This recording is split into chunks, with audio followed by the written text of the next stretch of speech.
Well, if you haven't guessed yet, I love the Nativity. I love the manger. I love everything about it. And I wrote in the introduction to my book a story from childhood. I remember setting up the nativity scene. There was one Christmas where my father and I helped him build this new manger for under the tree.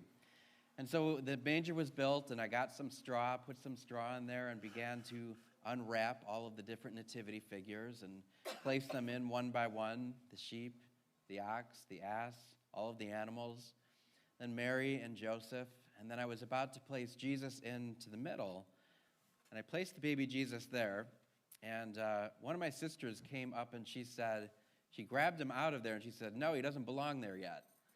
And I remember looking down at that empty spot, and even the animals looked confused, just like looking at the ground. And I was thinking, like, where is he?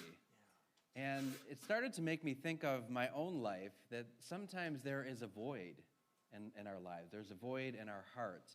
There's a place where Jesus wants to come and to be born in us this Christmas. And so I want you to think about that for yourself. What is the emptiness in your heart? What is that place in your heart where you've not been able to fill with all of the things that we have to fill in this earth? What is that void? Because it's in that void that Christ wants to come this Christmas. It's in that emptiness that he wants to come to you. And so it's so good that we realize this. A couple of years ago, we had a living nativity at one of the parishes I was allowed to do it in. Now I can just have it whenever I want. But one of the parishes, we had a living nativity there, and everybody was there, all the characters, and we even had a real baby Jesus. And Mary was holding baby Jesus, and I was there watching, and one of my nephews tugged at my pants like this, and he goes, "Uncle Mike?" And I said, "Yeah." And he goes, "Is that the real baby Jesus?" And I didn't answer him right away.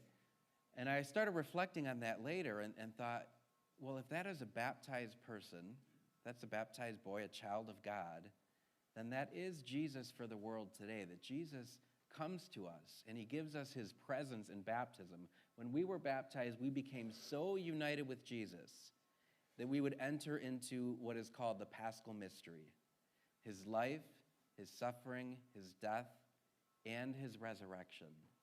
And so we all enter into that today. We're just a week before Christmas, and so we're still preparing our hearts. And what I'd like you to do, as I mentioned before, is reflect on that emptiness. Where in my life or how in myself do I feel empty? And there's an emptiness that only God can fulfill. So it's good for us to know that emptiness, because that is where Christ wants to be born into our lives. We hear in both the readings, the first reading and the gospel, the prophet Isaiah saying that this will be a sign for you, that there will be a child born to a virgin mother. We have this sign for us already, the sign that Christ is going to be born into our lives. So there's this song I've been listening to for the last couple weeks, and it's one that I just play over and over and over. And it's helped me really feel the presence of God within me. And so we're going to play this song for you, and I just invite you to close your eyes and just try to take in that word that God is with us. That's what we hear in the gospel in the first reading. Emmanuel, God is with us. He wants to fill that void. He wants to fill that emptiness. So be in touch with that void. Listen to this song.